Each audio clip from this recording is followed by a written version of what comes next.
जदि जीवन रे किछि बहुत बड़ शिक्षा जहाँ आपण निज जीवन रे लागू करने चाहते तेबे एही शिक्षा को लागू करंतु जे आपण को जीवन रे सर्वप्रथम स्थान परमेश्वर को दियंतु। समस्त विषय रे ईश्वर को गुरुत्वपूर्ण दियंतु। मो जीवन रे एमिति अनेक लोक मान को देखि अछि जो मान को ठारे समस्त प्रकार योग्यता अछि सब विषय को हासिल करिया पाए, किंतु से माने जीवन रे भांगी पड़ी छथि। से माने बहुत चेष्टा करबा सत्ते तांको जीवन रे किछि सफलता आसी पारि नाही। काहे कि मोर प्रभुकर लोक माने से माने निजर परिश्रम रे सब हासिल करिया पाए इच्छा तो कले, किंतु परमेश्वरकर सहाय्य नेले नाही। जो पर्यंत आपण निजर परिश्रम रे आगु को बढ़िया पाए चेष्टा करूथिबे आपण बहुत कम जगह रे आपण निजको सफलता देखिबे। सेति पाए जेबे आपण ईश्वर को प्रथम स्थान दियंती आ गुरुत्वपूर्ण दियंती सेते बेले परमेश्वरकर सहाय्य आपण जीवन रे आसीबो। जेबे आपण ईश्वर को प्रथम स्थान दियंती सेते बेले प्रकृत रे आपण निजर माइंड रु निष्पत्ति नियंती नाही, किंतु ईश्वर को आडू निष्पत्ति नियंती। आपण को माइंड रे से क्लैरिटी आसीबो जहां इंटरनेट रे केबे भी मिले नाही। आपण को सही सुस्थता एवं सही डायरेक्शन मिलबो जहां कोनोसी डॉक्टर की साइकोलॉजिस्ट देई परिबे नाही। ईश्वर को सर्वप्रथम स्थान देबार अर्थ यह नहीं जे आपण निजर कठिन परिश्रम को भूली जिबे, निजर लॉजिकली थिंकिंग को भूली जिबे, निजर परिश्रम को भूली जिबे, किंतु प्रथम स्थान ईश्वर को देबार अर्थ होउची जे परमेश्वर को समस्त कार्य रे निमंत्रण करिबा, परमेश्वर को समस्त परिश्रम रे निमंत्रण करिबा। पाठ पढ़ा रे हो, चाकरी रे हो, परिवार रे हो, बिजनेस रे हो, व्यक्तिगत जीवन रे हो, निजर रोग रे हो, समस्त मंडली रे हो, सेवा कार्य रे हो, समस्त विषय रे आपण जेतेबेले परमेश्वर को प्रथम स्थान दियंती, परमेश्वर को प्रथम गुरुत्वपूर्ण दियंती, आपण देखिबा को आरंभ करिवे जे की प्रकारे परमेश्वर आपण को जीवन रे महत्व कार्य करिबा को आरंभ करिवे। मोर प्रभुकर लोक माने परमेश्वर को प्रथम स्थान दियंतु। आउ जेतेबेले आपण परमेश्वर को प्रथम स्थान देबे हुए तो सब किछि राताराती भितरे ठीक हबो नाही, किंतु आपण प्रोसेस ऊपर विश्वास रखंतु। जेतेबेले आपण परमेश्वर को सुजोग दियंती आपनकर हाथ धरि कि लक्ष्य स्थल आडे गति करिया पाए, सेतेबेले प्रकृत रे आपनकर जर्नी उत्तम सहज एवं सुंदर होई थाए। आपण सुरक्षित भाव रे आपनकर लक्ष्य स्थल को पहुंची पारंती। मोर प्रभुकर लोक माने मो आपण कहय पाई चाहे जे आपण को परमेश्वरकर आवश्यकता होई अछि आपनकर बिजनेस रे, परमेश्वर आवश्यक रही अछि आपनकर चाकरी रे, परमेश्वर आवश्यक रही अछि आपनकर परिवार रे, परमेश्वर आवश्यक रही अछि आपनकर भविष्यत जीवन रे, परमेश्वर आवश्यक रही अछि आपनकर व्यक्तिगत जीवन रे। सेति पई परमेश्वर जेतेबेले आपनकर जीवन रे आसंती, परमेश्वर एमिति अनेक विषय को सजाड़िबे जहां आज आपण बहुत कष्ट पाउछंती। मु आपनको एक सीरियस प्रश्न पचारिया पई चाहू अछि। जदि आपण एमिति एक व्यक्ति सहित निजर कार्य को आरंभ करिया पई चाहूछंती जे कि सब किछि जानंती, जे कि आपनकर भविष्य को देखि पारंती, जे कि केबे भी कोनोसी प्रकार मिस्टेक करंती नाही, जे कि कोनोसी प्रतिज्ञा को भांगंती नाही, आ जे कि समस्त विषय रो अधिकारी कोन तांको सह आपण कार्य आरंभ करिवे कि मु निश्चय कहिबे आपण निश्चय ए विषय पा राजी हेई थांते आ तांको सह कार्य करि थांते। काहे कि ना से होउछंती परमेश्वर। मोर प्रभुकर लोक माने परमेश्वर सब विषय जानि छंती। आपनकर भविष्य, आपनकर सेवा कार्य, आपनकर बिजनेस, आपनकर ऑफिस काम, समस्त जीवन रो कार्य को से जानि छंती। तेबे काहे कि आपण तांको सह कार्य को आरंभ करू नांती? काहे कि जीवन रो समस्त विषय रे तांको प्रथम स्थान देउ नांती? मोर प्रभुकर लोक माने तांको भेटिया पई कोनोसी अपॉइंटमेंट लेटर रो आवश्यक नाही। जेतेबेले आपण रात्रि रे शयन करंती, अध रात्रि रे उठी किरी जेतेबेले आपण आंठु भांगंती आ परमेश्वर को ठार रोदन करी कि प्रार्थना करंती आ परमेश्वर को निज जीवन रे स्वागत करंती समस्त विषय को सजाड़िया पई, जेतेबेले आपण परमेश्वर को आश्चर्य कार्य देखिबे। जेतेबेले आपनकर चाकरी हो किबा बिजनेस हो किबा मिनिस्ट्री हो किबा परिवार रो कोनोसी कार्य हो किबा परमेश्वर को प्रथम स्थान रो फाउंडेशन रे निर्माण होई अछि, तबे मु विश्वास रो सहित कहबी जे प्रत्येक रात्रि आपण परमेश्वर चरण रे शांति रे विश्राम करिवे, शयन करिवे। काहे कि आपनको मन रे कोनोसी चिंता विषय नथिबो, काहे कि जहाँ भी चिंतार विषय अछि ताहा ऑलरेडी परमेश्वर को ठारे थिबो। काहे कि परमेश्वर समस्त विषय को सजाड़िबे एवं आपनको सुरक्षा रे आपनको आगु को बढ़ाइबे।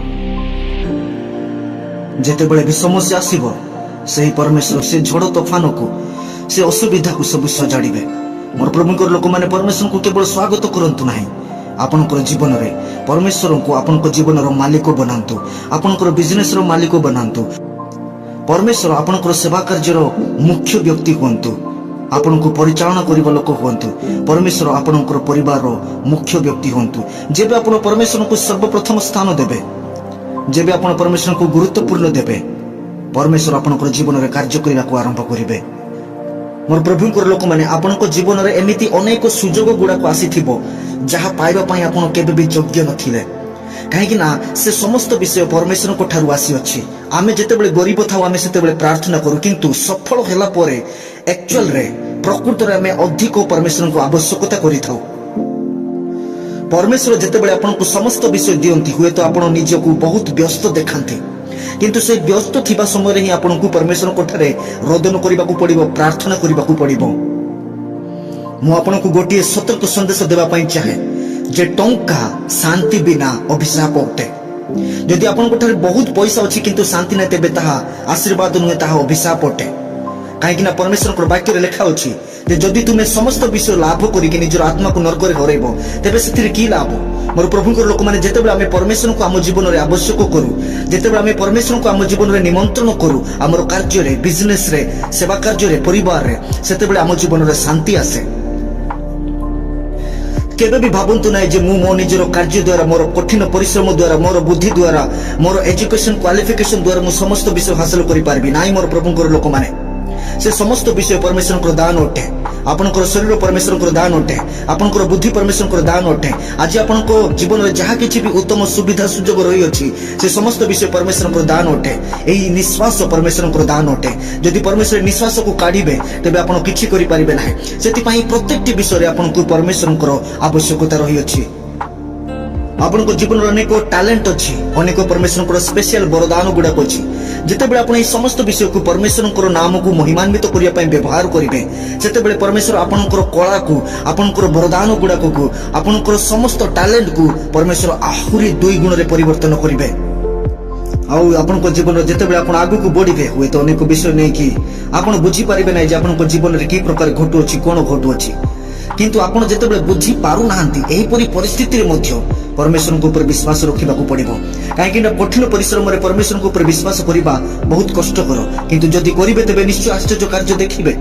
मोर प्रभु को लोक माने आमे बेले बेले परमेश्वर को केवल शेष समय रे मने पकौ अछु निजर बुद्धि रे निजर टंकार सहाय्य रे आमे समस्त विषय को हासिल करिया पई चाहू अछु किंतु आमे बेले बेले हारि जाई थाउ किंतु से हारिथिबा समय रे आमे शेष समय रे आमे परमेश्वर को मने पकौ अछु। परमेश्वर को शेष रे मने पकैबा उचित नुहे परमेश्वर को प्रथम रे मने पकैबा उचित। जेतेबेले आमे सर्वप्रथम स्थान परमेश्वर को देबा परमेश्वर आमन को परिचालना करिके आगु को नेबे। सर्वप्रथम स्थान परमेश्वर को दियंतु एथि पई नै जे आपण धन संपत्ति हासिल करिया पई चाहउछंती बुद्धि ज्ञान हासिल करिया पई चाहउछंती समाज रे एक सम्मानित व्यक्ति हेबा पई चाहउछंती प्रथम स्थान ईश्वर को एथि पई दियंतु काहेकि ना आपण ईश्वर को प्रेम करंती और ईश्वर आपण को प्रेम करंती। मोर प्रभुकर लोक माने परमेश्वर को प्रथम स्थान देला पोरे मध्य आपण अनेक समस्या गुडा को सामना करिवे आपण को जीवन में अनेक कष्टकर विषय आसीबो किंतु मु आपण को कहिया पई चाहे जे समस्त समस्या गुडा को आपण एकेला सामना करिवे नाही आपण को सहित ईश्वर थिबे से आपण को शक्ति देबे आपण को दुर्बलता को से शक्ति रे परिणत करिवे आपण को दुख साक्ष्य रे परिणत हेबो हुए तो आपण अनेक विषय नै कि बारंबार हारि जाउछंती बारंबार पछकु पड़ी जाउछंती आपण हुए तो जेमिति चाहउछंती सेमिति हेई पारु नाही अनेक विषय नै कि आपण हुए तो अनेक विषय प्रार्थना करछंती किंतु आज जाय ठीक हेई पारु नाही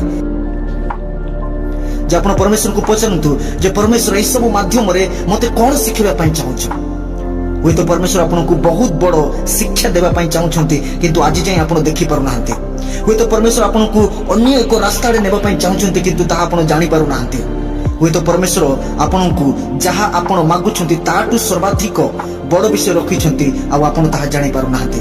परमेश्वर को ठार विश्वास करंतु परमेश्वर को हाथ धरि के आगु को बढ़ंतु सर्वप्रथमे ईश्वर को समय दियंतु ईश्वर को गुरुत्वपूर्ण दियंतु ईश्वर को सर्वप्रथम स्थान दियंतु तबे देखिबे कि प्रकारे परमेश्वर आपण को जीवन रे कार्य करिवे एवं आपण को जीवन को सुंदर करिवे। एही अल्प वाक्य रे प्रभु आपण को आशीर्वाद करंतु आमेन।